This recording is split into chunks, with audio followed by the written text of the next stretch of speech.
Good morning. Let's take a few breaths together. Let it all out. Exhale. And take a deep breath in. And let it go. Another deep breath together. Breathe in. And let it go. And together, one more. Breathe in. And let it go.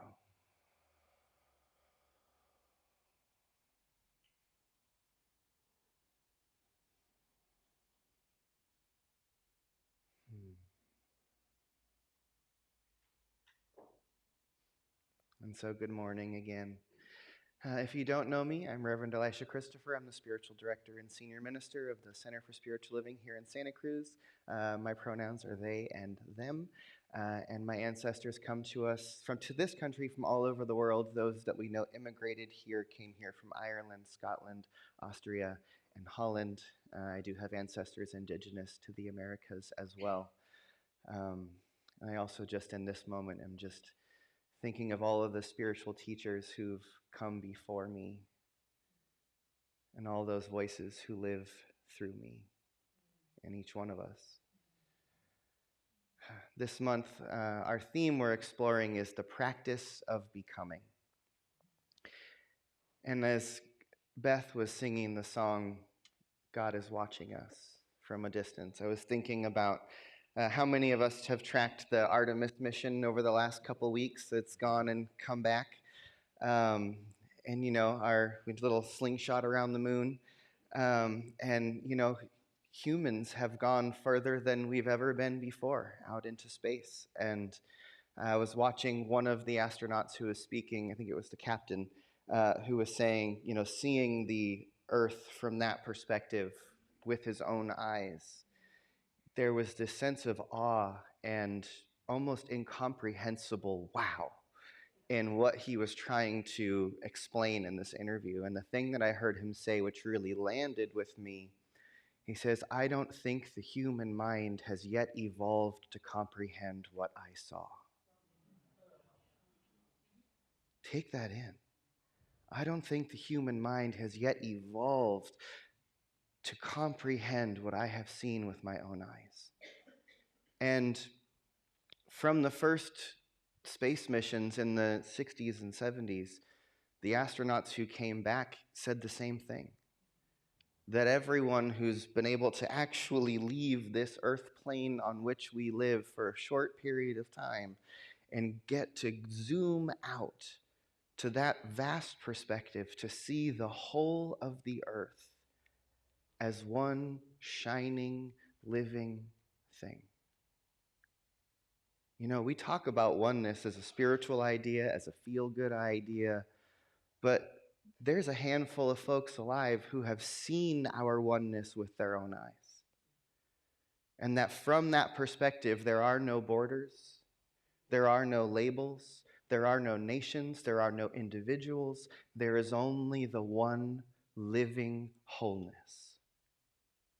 And then that precious life is surrounded by this infinite sea of emptiness.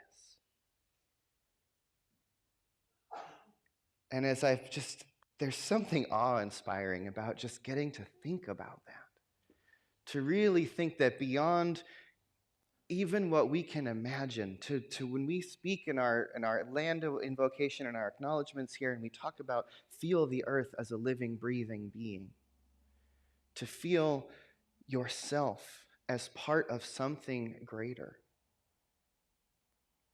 If we actually can feel that and tune into that and drop into that, that's not just a neat idea. It's not just something beautiful to think about.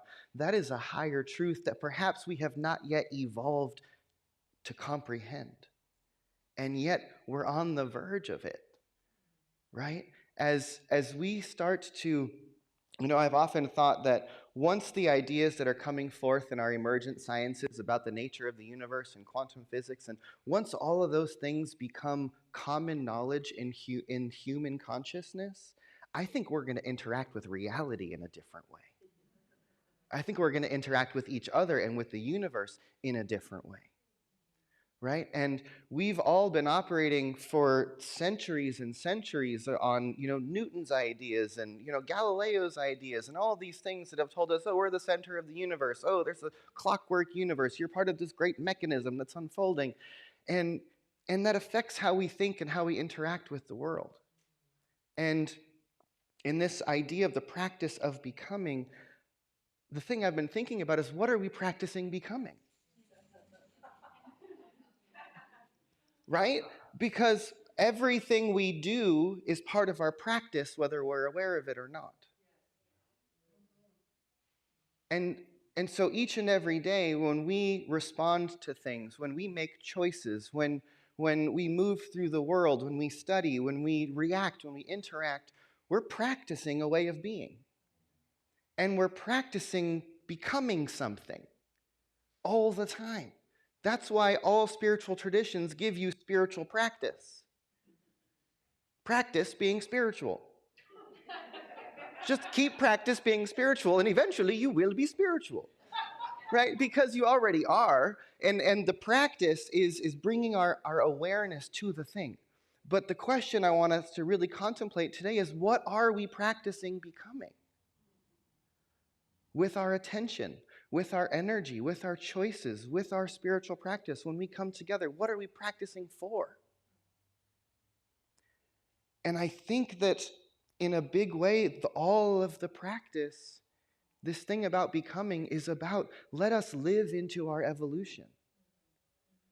Evolution is this thing that's been the way that the universe and spirit and life and matter and existence has been unfolding for billions and billions of years.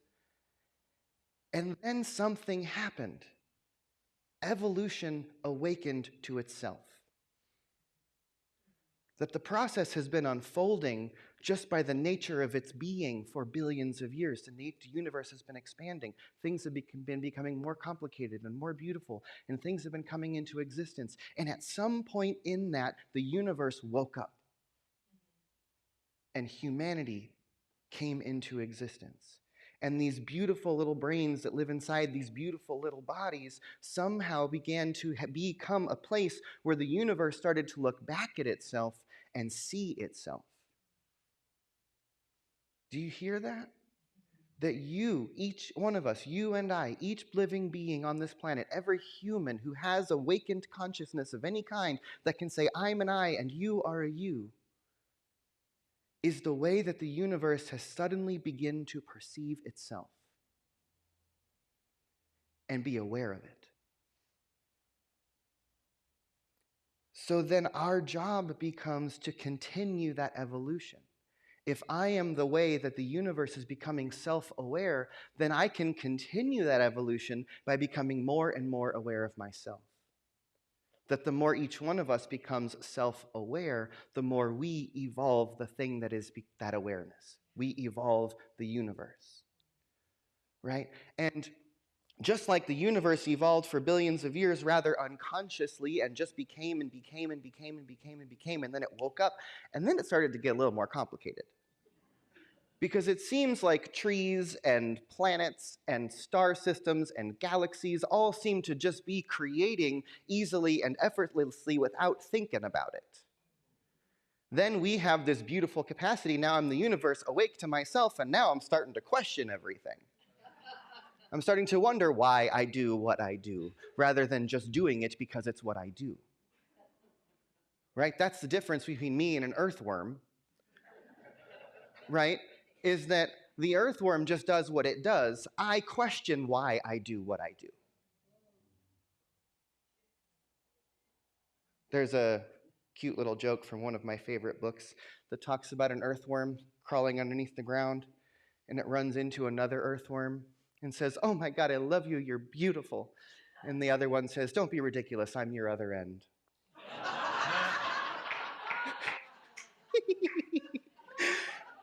And, that's it. That's it. That's the whole story. Each one of us is the other end of the other one, looking out, going, I'm looking for something. And then we find each other in love and community and relationship, and we've just found our other end. Your reflection looking back at you. It's the other side of you. Right?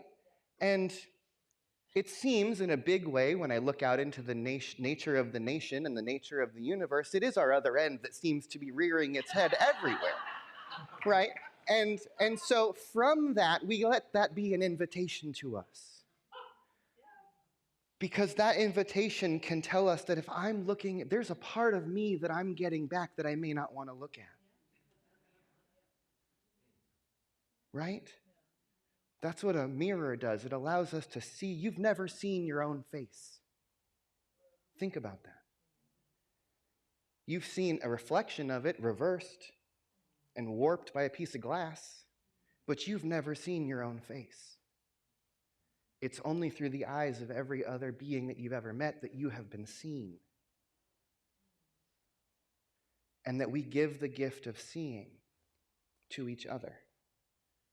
And so when we fall in love, when we come into community, when we be in relationship or in family with each other, that love that we feel is that awakening of the truth. It's the remembering of who we are.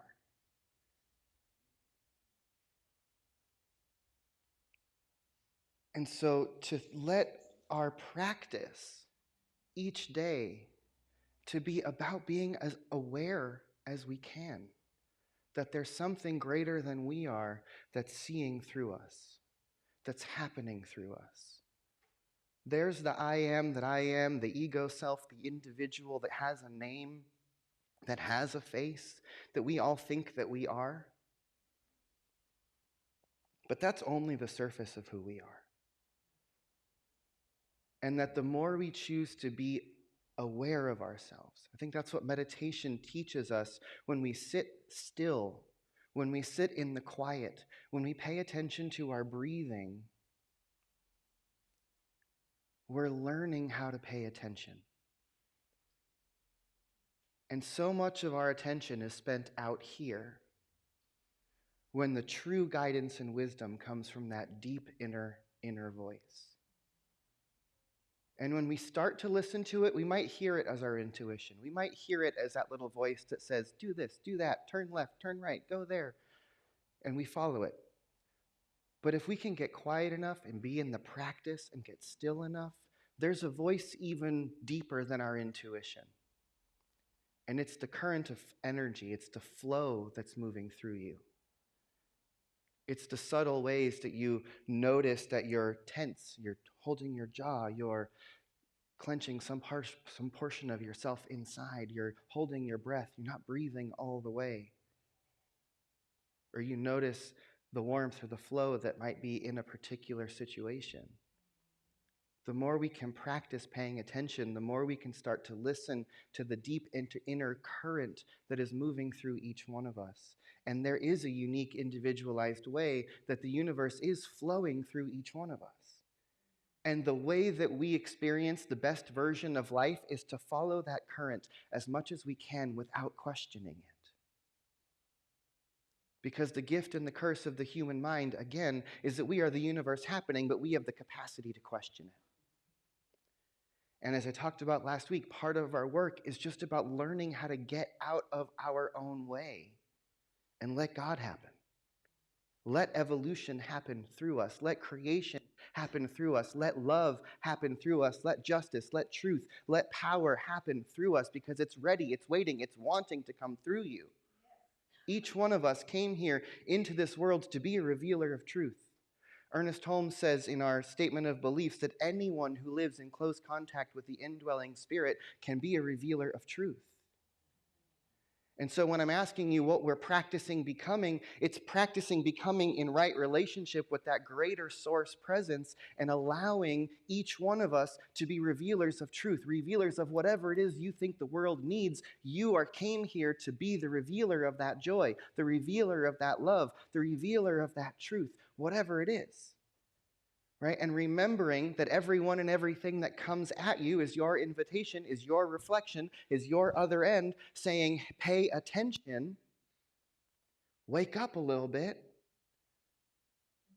and then what's being inspired, what's wanting to be birthed, what's becoming because of whatever's happening. You know, and as much as The world is painful and difficult to watch, and there are things happening that are scary every single day that make me question all the things.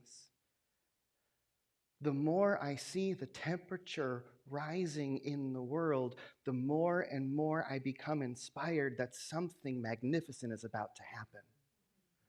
Because I know that in the pressure cooker of my own life, that every time the temperature gets so hot I can't take it anymore, something magnificent changes. And the more I'm willing to let it happen, the more magnificent it usually turns out. The more I fight it, the longer it takes to get to that magnificent outcome. But it's still coming.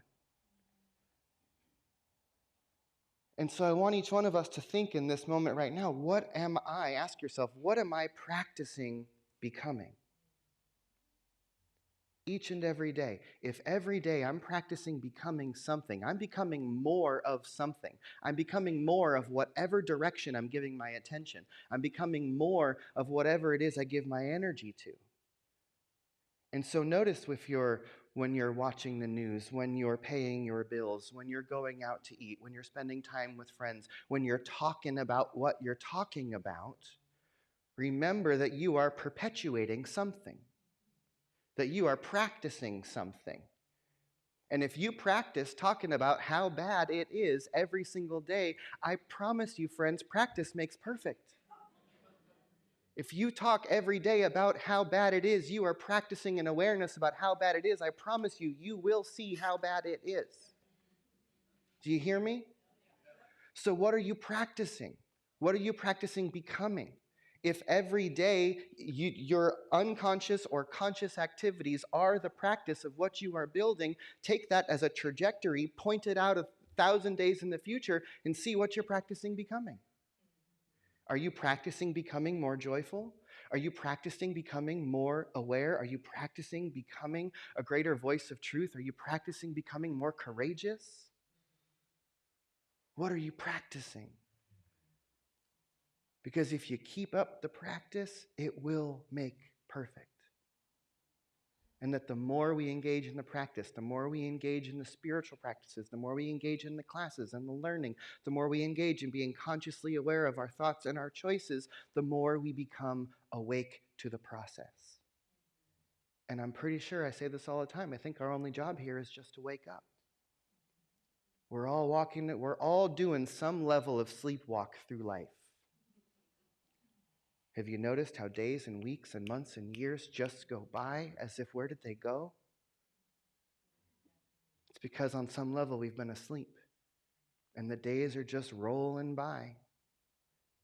But at any moment we can bring our full awareness into the present moment and seconds become eternities. Days become opportunities to create infinitely. And so you've got this precious human life. Let's not waste it. Take a deep breath in and let go. And take another deep breath and let go. And let's do a few more breaths together, but let's use that breath practice I taught us last week. And if you weren't here, we're simply going to breathe in the sound of Ya and exhale the sound of Hui. So breathe in.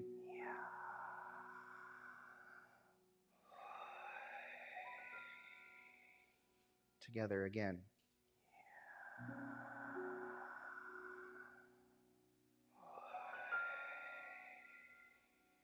One more time together.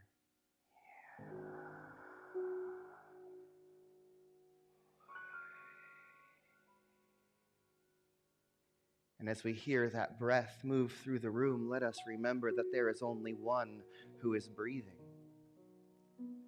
That there is one life, one power, one presence, one infinite source of all of existence that is living and breathing through all things. That indeed it is the one life that has been evolving for all of time, inside and outside of time, in this universe and all potential universes. Let's call all of that one thing. And perhaps our precious human minds have not yet evolved to fully perceive our oneness, but let us practice for it. Let us be in the practice of becoming awake and aware to the truth of who we are. That as we breathe that breath together, let us remember that there's one who is breathing all of us. There's only one of us here. And so let us remember today that our job is simply to practice waking up, is to practice looking for the oneness, is to practice this process of becoming, to remember that each one of us is evolution unfolding right here and right now. That just in this one stream of consciousness, each one of us has been unfolding for, we'll call it 14 billion years just this time. And that everything before now has led up to now. And that there's 14 billion years of evolution across this great and glorious universe that is encoded into each one of us, ready to wake up to itself. To remember that I, that you, that me, that each one of us, we've been here the whole time. From that first imaginary moment that we don't even call the Big Bang anymore because we don't know what to call it, till now, each one of us has been here the whole time. But only perhaps in this life have we awakened to be able to reflect on the journey. And so as each one of us is in this practice and in this process of becoming awake, of awakening to the truth of who we are, of participating, of growing the universe and consciousness and evolution through our choices, through the activity of our being, we remember that we are the something more becoming more. That our job is to continue to expand what is possible. And to maybe awaken a little bit today to the awareness that there is indeed only one of us here. And so I'm grateful for this community and for this space that allows us to gather and for the opportunity to come together in consciousness each week and build this spiritual muscle of awakening, of remembering, so that as we walk in the world in the invitation to forgetting, that awareness is a little bit more awake. And may we continue to awaken a little more each and every day. Let us practice being the universe. Let us practice becoming God. Let us practice waking up. And so we breathe in, we breathe out. Let us remember that we are being breathed, that we are being lived, and that indeed there's only one of us here.